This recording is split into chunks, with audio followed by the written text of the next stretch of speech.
Assalamualaikum warahmatullahi wabarakatuh. Selamat datang di channel YouTube Unida Malang dalam program Bisa, bincang santai seputar ilmu pengetahuan dan isu-isu terkini. Jangan lupa untuk komen, like, share, and subscribe channel YouTube Unida Malang.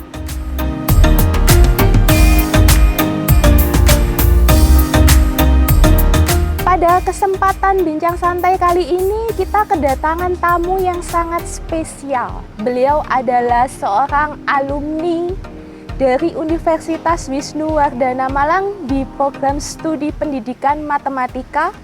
Selain itu, beliau sebagai tim ahli pengembang sekolah dan di tahun ini beliau juga mendapatkan amanah dari Kemendikbud sebagai guru penggerak di angkatan kedua. Beliau adalah Bapak Teguh Bagus Nur Cahyo, SPD, MM.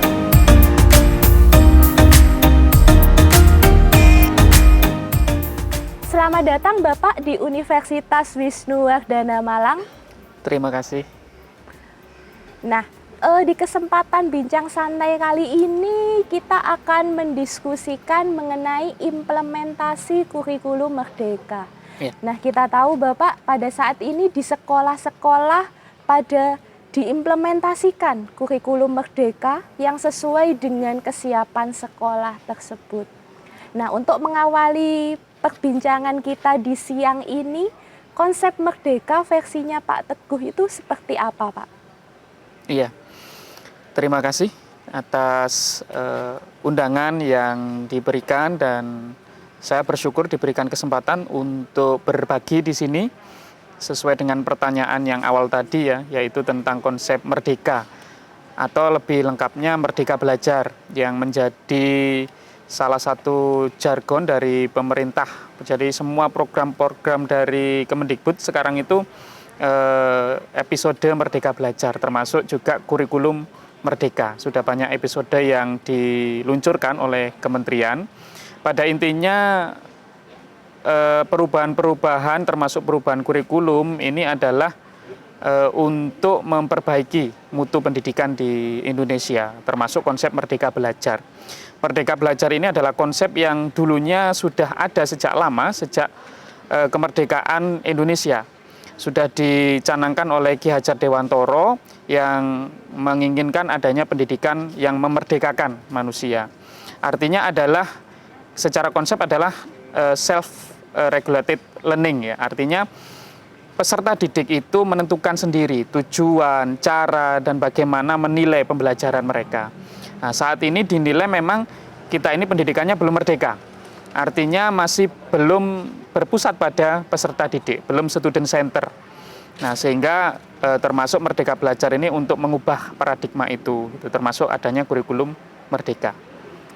Menarik sekali Pak Teguh atas paparannya mengenai konsep merdeka versi Pak Teguh ini tadi, yaitu tergantung dari kesiapan peserta didik serta pembelajaran yang berpusat pada student center. Ya.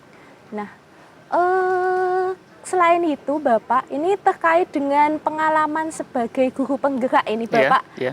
Alhamdulillah di tahun ini diberikan amanah sebagai guru penggerak. Nah, perjalanannya sejauh ini seperti apa Bapak sehingga sampai di guru penggerak itu? Iya, jadi guru penggerak ini dulu saya mengikuti guru penggerak ini mendaftar ya, karena ada seleksi, ada 2 tahap seleksi. Jadi ada seleksi pertama itu dengan cara mengisi IC yang sangat banyak itu waktu itu. Ada tes bakat skolastik, kemudian setelah lolos ada seleksi tahap kedua yaitu wawancara dan simulasi mengajar. Baru setelah itu kalau lolos maka bisa mengikuti pendidikan guru penggerak yang lamanya itu 9 bulan. Nah, 9 bulan ini sebetulnya lebih. Ya, kalau saya rasakan kemarin itu hampir 1 tahun lah total saya mengikuti pendidikan guru penggerak ini dengan materi yang luar biasa. Jadi semuanya materi-materi yang student center itu tadi. Jadi guru penggerak ini adalah mencari guru-guru yang memang punya potensi menggerakkan. supaya pendidikan ini bisa berubah lebih baik ya, lebih berpusat pada peserta didik, kemudian mutunya lebih baik lagi, juga bisa membentuk komunitas-komunitas bersama guru-guru yang lain. Jadi kata penggerak itu kan menjadi motor, pelopor bagi banyak guru yang lain, mengajak guru yang lain untuk sama-sama melakukan perubahan. Nah, sampai sekarang setelah menjadi alumni ya, lulus guru penggerak itu, pada intinya kami juga harus terus bergerak gitu ya, terus menularkan praktek-praktek baik, bertukar ide, gagasan, termasuk untuk kurikulum merdeka ini saya pun juga banyak mendapatkan permintaan memfasilitasi sekolah-sekolah gitu ya untuk menerapkan kurikulum merdeka gitu ya. Jadi bukan narasumber ya, istilahnya fasilitator, karena sekolah sudah punya potensi sebetulnya, sudah memilih pilihannya masing-masing tergantung kesiapan tadi kan, ada yang mandiri belajar, mandiri berubah, dan mandiri berbagi. Saya hanya menyesuaikan permintaan dari sekolah untuk berhasil menerapkan kurikulum itu. Itu salah satu tugas setelah menjadi atau ketika sudah menjadi guru penggerak ini gitu.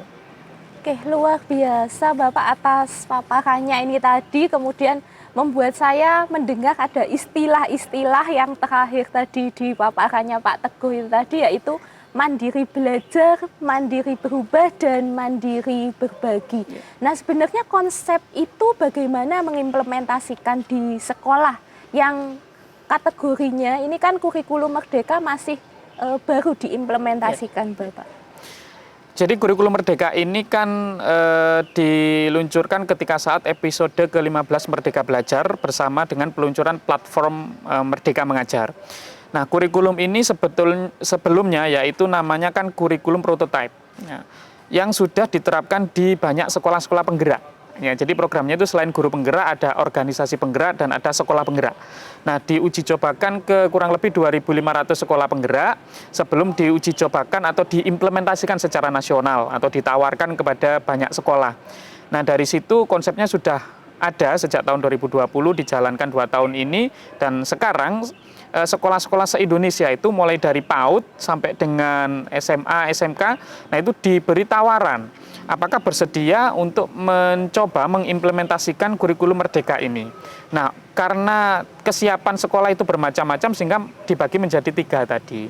Bagi sekolah yang masih belum terlalu siap bisa menggunakan mandiri belajar.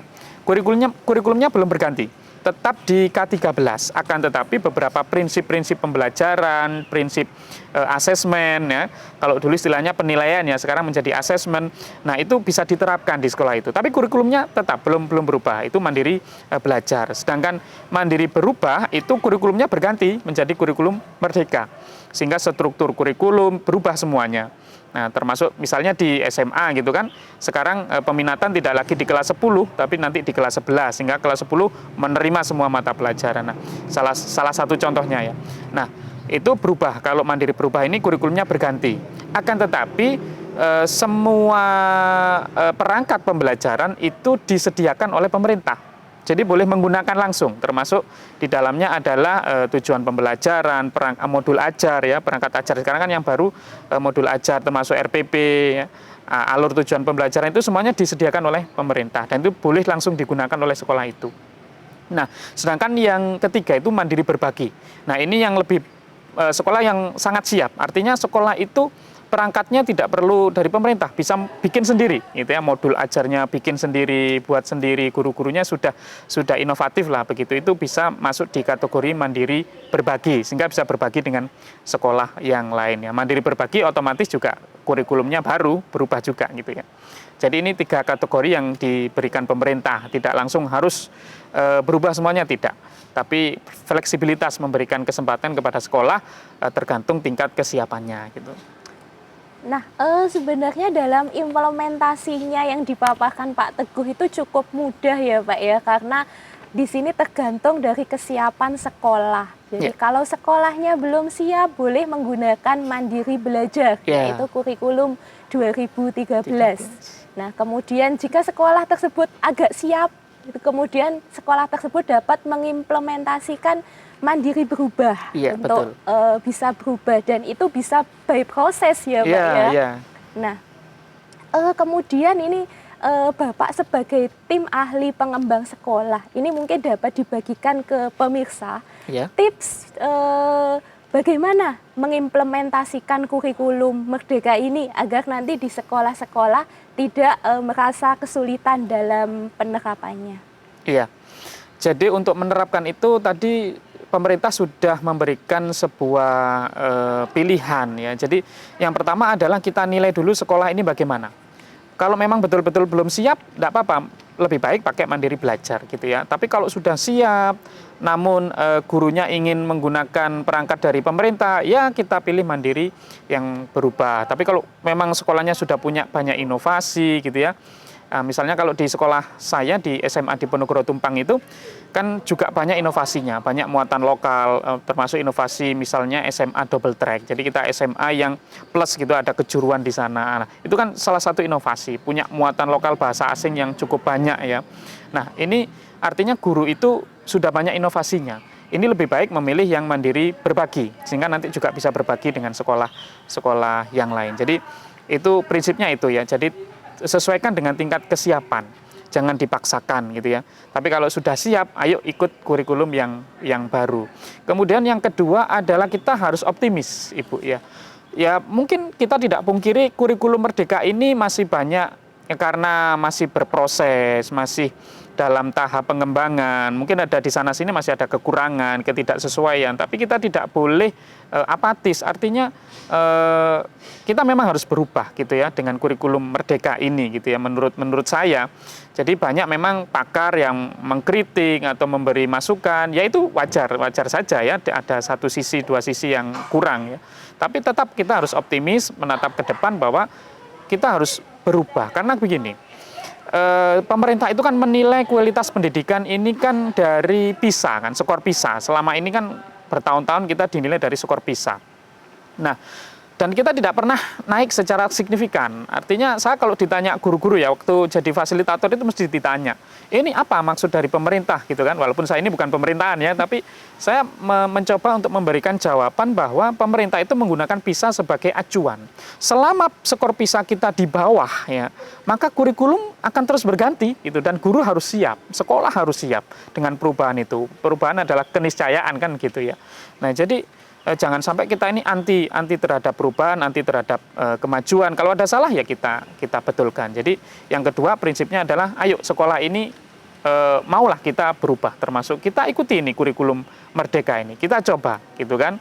Jadi siapa tahu memang betul-betul mampu untuk mengubah mutu pembelajaran, kemudian juga mutu peserta didik gitu. Tujuannya kan di sana, di peserta didik itu. Kurikulum kan berubah untuk supaya peserta didik ini lebih baik mutunya, ya nanti kalau dilihat dari skor PISA juga bisa naik kan begitu ya, makanya berubah. Jadi itu menurut saya kalau sekolah kalau bisa ayo kita istilahnya mengikutilah program pemerintah di kurikulum Merdeka ini. Oke, luar biasa, sangat menginspirasi paparan dari Pak Teguh. Jadi tips dari Pak Teguh, yang pertama adalah kesiapan sekolah, yang kedua sekolah harus optimis untuk dapat mengimplementasikan kurikulum Merdeka ini. Nah, kemudian Bapak ini agar lebih menginspirasi pemirsa di channel YouTube Unida Malang ini, Bapak mungkin berdasarkan pengalamannya selama ini, hal praktek baik apa yang Bapak dapatkan ketika implementasi kurikulum Merdeka ini? Iya. Sebetulnya untuk implementasi ini kan baru di tahun ajaran baru ini ya, kecuali di beberapa sekolah penggerak ya. Kalau sekolah penggerak sudah 1 tahun, hampir 2 tahun ya, mau menginjak tahun kedua. Tapi kalau di sekolah yang belum pernah, tentu itu belum pernah mengimplementasikan ya. Tapi mungkin sejauh ini saya juga berkeliling di beberapa sekolah yang kami fasilitasi itu, di sana itu banyak perubahan yang itu sangat disambut gembira sebetulnya oleh sekolah-sekolah itu. Walaupun awalnya itu mungkin merasa bahwa belum paham ya, karena banyak perubahan. Jadi ini bukan hanya perubahan istilah, ini yang penting ya. Kadang-kadang hanya disangka sebagai perubahan istilah. Jadi misalnya kalau dulu itu istilahnya adalah KIKD, sekarang menjadi CPATP. Kalau dulu itu silabus sekarang menjadi alur tujuan pembelajaran. Kalau dulu itu KKM, sekarang menjadi KKTP. Bukan itu ya. Artinya memang semua secara umum kurikulum ini memang semuanya terjadi perubahan gitu ya. Baru, semuanya baru. Nah, yang saya dapatkan di banyak sekolah itu adalah setelah mengetahui, memahami itu menjadi lebih bersemangat sebetulnya. Kenapa? Karena banyak hal baru itu. Jadi kan di kurikulum Merdeka ini yang pertama ada mungkin saya sebutkan karakternya kurikulum Merdeka ya. Jadi yang pertama adalah penyederhanaan konten ya. Jadi topik, muatan, materi itu disederhanakan, dipilih yang penting, dipilih yang esensial gitu ya. Kalau K13 memang kita akui materinya sungguh banyak sekali gitu ya. Jadi bisa 1 tahun anak itu bisa 10 topik, 10 bab gitu ya. Sekarang banyak dikurangi, bisa menjadi separuhnya atau bahkan seperempatnya gitu ya. Bisa jadi anak itu 1 semester sekarang hanya membahas 1 bab saja, 1 topik saja. Nah ini penyederhanaan konten. Yang kedua adalah adanya fleksibilitas. Ya, fleksibilitas di sini adalah pemerintah menentukan tujuan pembelajarannya, bukan tujuan ya, capaian pembelajarannya di akhir fase ya. Nah, capaian pembelajaran ini ditentukan pemerintah, namun cara untuk mencapainya itu menjadi kewenangan sekolah. Itulah kemerdekaannya gitu ya. Jadi merdeka itu bukan merdeka tujuan, tapi merdeka cara. Ya, yang mengenal siswanya sekolah, gurunya yang tahu bagaimana karakter siswanya. Nah, bagaimana sih saya mengantarkan anak-anak ini kalau karakternya seperti apa supaya bisa mencapai tujuan yang ditentukan, capaian yang ditentukan oleh pemerintah tadi. Nah, jadi capaiannya ditentukan, tapi tujuannya caranya kita bisa merdeka. Jadi fleksibilitasnya itu letaknya ada di sana. Kemudian yang ketiga adalah adanya proyek. Nah, ini yang baru. Jadi semua mata pelajaran itu jam pembelajarannya dikurangi 1 jam, 1 jam, 1 jam, dan akan terkumpul sejumlah jam tertentu. Kalau di SMA kelas 10 ya, itu ada kira-kira 12 jam pelajaran. Kalau di SMP ada 10 jam pelajaran, yang itu harus digunakan untuk proyek. Ya, tidak untuk pembelajaran, tidak untuk mata pelajaran IPA, IPS, matematika, tidak. Ini memang untuk proyek. Ya, jadi guru-guru itu membelajarkan proyek di mana ini kan ada karakteristik dari proyek itu sendiri adalah student center tadi. Ya, karena proyek ini siswa langsung bekerja, siswa ini langsung melakukan sesuatu, gitu ya. Dan ini tidak terikat dengan mata pelajaran, tidak harus dihubungkan dengan mapel-mapel itu, tidak. Ya, jadi lebih berfokus kalau proyek ini untuk mencapai profil pelajar Pancasila.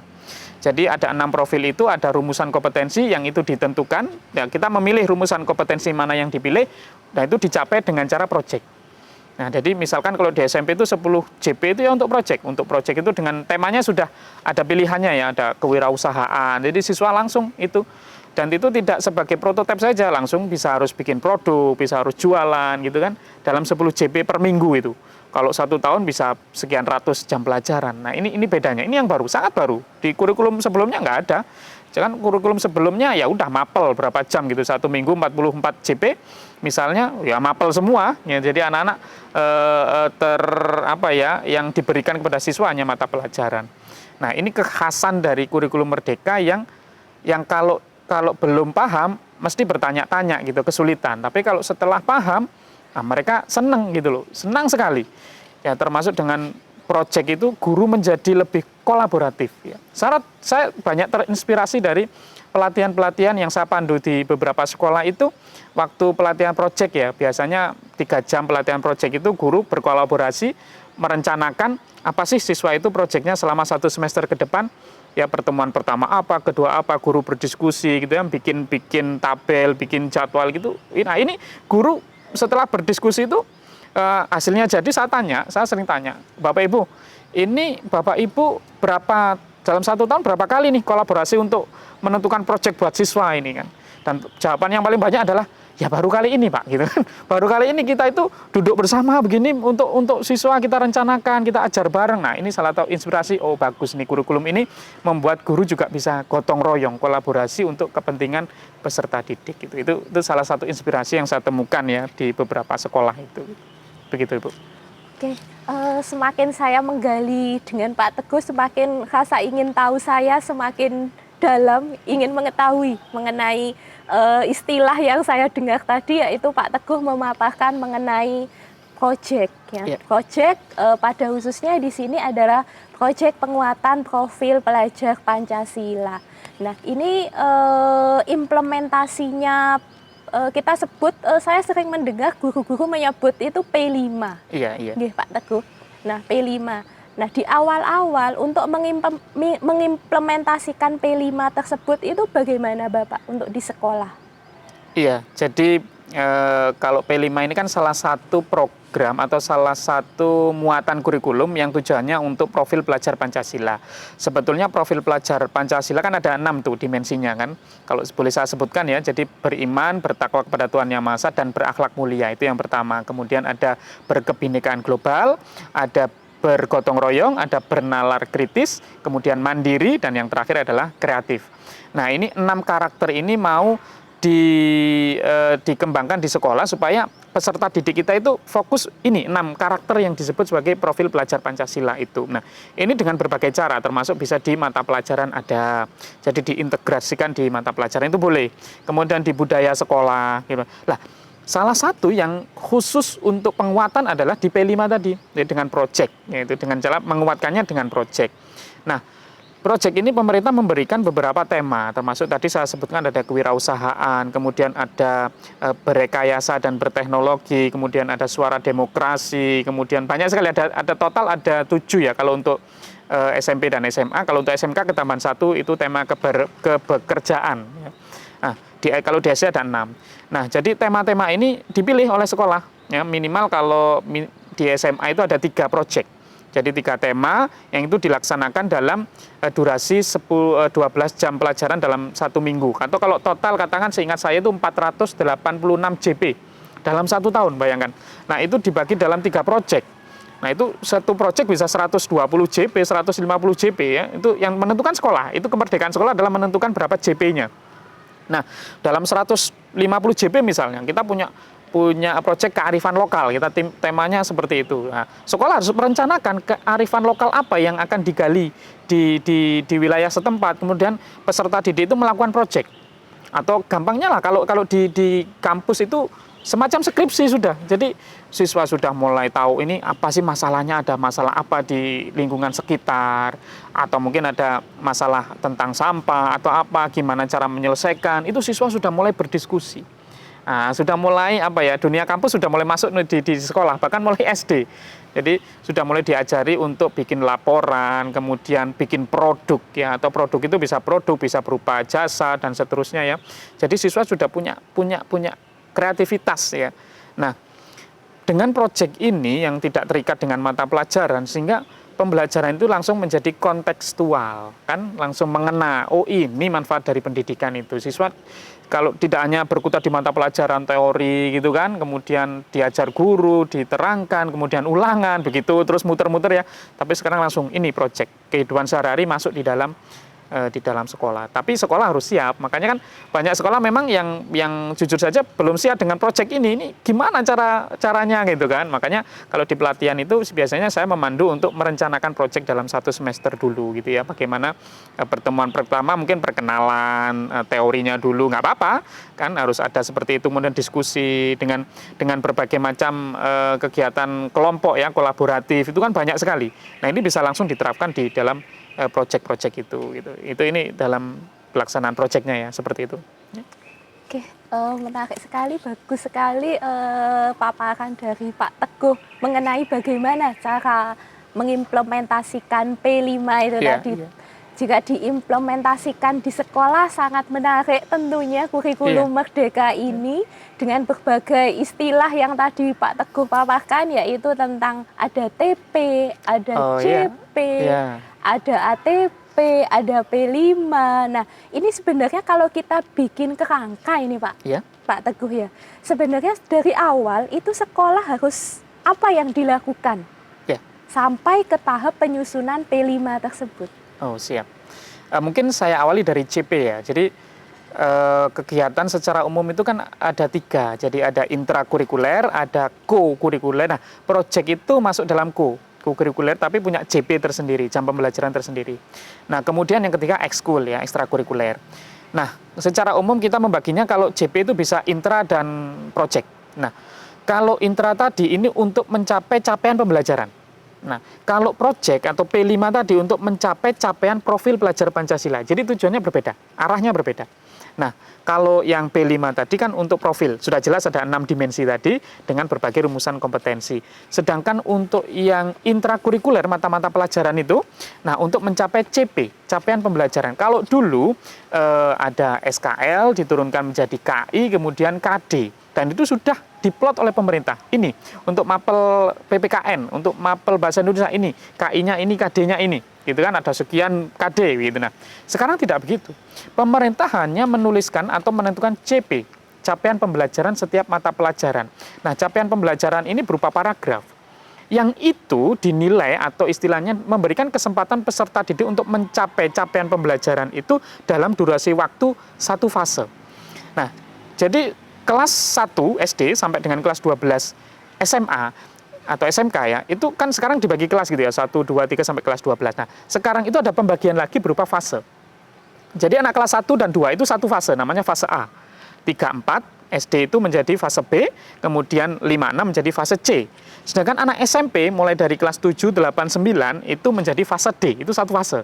Kemudian kelas 10-nya itu fase E, dan kelas 11, 12 adalah fase F. Nah, ini juga barang baru di dalam kurikulum Merdeka.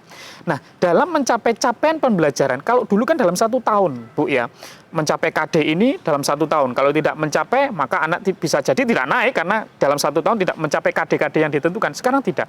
Sekarang itu dalam satu fase. Jadi misalkan SMP itu satu fase, jadi capaian pembelajarannya untuk 3 tahun itu. Jadi misalkan pemerintah menentukan, katakanlah anak dulu kalau anak kelas 1 SD itu harus sudah bisa membaca, katakanlah. Sekarang tidak boleh begitu. Kemampuan membaca dinilai dalam satu fase, di mana fase A itu adalah akhirnya adalah di kelas 2. Maka tidak boleh anak tidak dinaikkan nih, kalau belum bisa baca, maka kamu tidak naik nih kelas 1 ke kelas 2, tidak boleh. Harus diberi kesempatan dalam 2 tahun itu.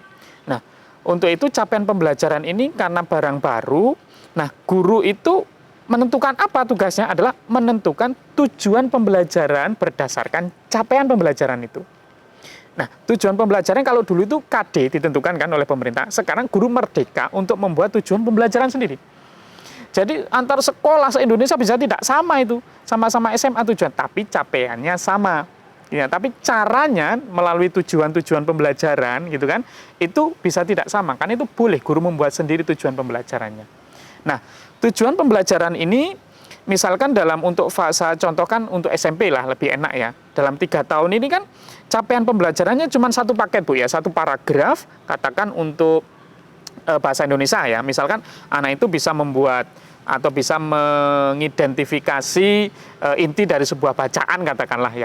Nah, di sini tuh dia diberi kesempatan 3 tahun kan untuk mencapai fase itu. Guru boleh menentukan, saya bikin tujuan pembelajaran, misalkan tujuan pembelajaran yang pertama adalah siswa itu tidak mampu untuk membaca, satu misalnya mudahnya ya. 2, siswa mampu untuk mencari kata-kata kunci. Nah, ini kan tujuan pembelajaran. Ini guru yang menentukan, Bu. Nah, diletakkan di kelas 7 atau kelas 8, kelas 9 urutannya itu terserah gurunya. Nah, kemudian itu yang baru juga ya. Jadi istilah yang menggantikan ya, capaian pembelajaran, tujuan pembelajaran. Kalau tujuan pembelajaran ini belum urut, sedangkan ATP, alur tujuan pembelajaran ini sudah urut.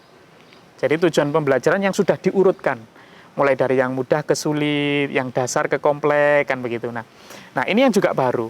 Nah, guru itu biasanya kalau tidak bisa membuat tujuan pembelajaran, ini biasanya kekhawatiran guru. Pak, saya tidak biasa Pak bikin tujuan pembelajaran sendiri kan itu. Tenang saja, karena pemerintah kalau di Mandiri Berubah boleh menggunakan contoh tujuan pembelajaran yang sudah disediakan oleh pemerintah. Nah, ini angin segar yang saya biasanya berikan ke sekolah-sekolah. Tenang Bapak Ibu gitu kan, karena kita masih punya contoh dari pemerintah gitu ya. Jadi tidak usah khawatir. Laksanakan saja kurikulum Merdeka, ambil contoh dari pemerintah. Kalau kita belum siap untuk bikin sendiri, itu Bu.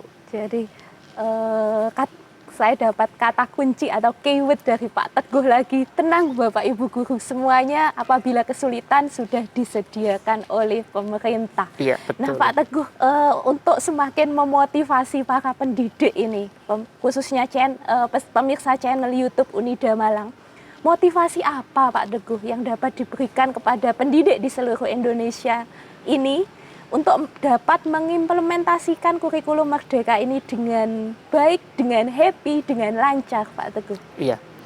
Jadi intinya perubahan kurikulum ini adalah perubahan pembelajaran, Ibu. Jadi perubahan ganti kurikulum ini harus semakin baik. Artinya pembelajarannya yang harus berubah. Jadi kelas-kelas kita yang harus berubah. Jadi perubahan di dalam kelas, bukan hanya perubahan di atas kertas. Ya, artinya RPP-nya berubah, modulnya berubah. Bukan hanya itu. Jangan sibuk di administrasi. Sekarang kita sudah dipermudah. Tapi kelas-kelas kita, ayo kita rubah. Yang sudah baik, kita lebih baik lagi. Guru-guru yang sudah terbaik harus menjadi super baik lagi. Bagaimana kita memberikan atau memfasilitasi peserta didik untuk semakin belajar. Ya, jadi sebetulnya ada yang baru ini namanya pembelajaran berdiferensiasi. Ya, artinya pembelajaran sesuai dengan karakteristik atau kebutuhan belajar murid. Ini yang harus dipelajari guru. Ini itu. Jadi, ayo yang dirubah kelasnya, ya pembelajarannya. Jangan berfokus kepada administrasinya. Iya, administrasi penting, iya. Tapi jangan melulu berfokus kepada itu. Ayo kita rubah kelas-kelas kita. Itu yang selalu saya ungkapkan di perubahan kurikulum Merdeka ini. Oke, menarik sekali pembicaraannya Pak Teguh. Artinya, ayo belajar lebih baik dan lebih baik. Itulah kata kunci yang saya tangkap di paparannya Pak Teguh. Baik Pak Teguh, menarik sekali diskusinya di siang hari ini. Semoga dapat bermanfaat bagi para pemirsa YouTube Unida Malang. Nah, terima kasih Pak Teguh atas waktunya dan paparannya yang sangat luar biasa ini. Nah, terima kasih para pemirsa channel YouTube Unida Malang. Jangan lupa like, comment, share, and subscribe channel YouTube Unida Malang. Kami akhiri, Assalamualaikum warahmatullahi wabarakatuh. Salam Unida Malang.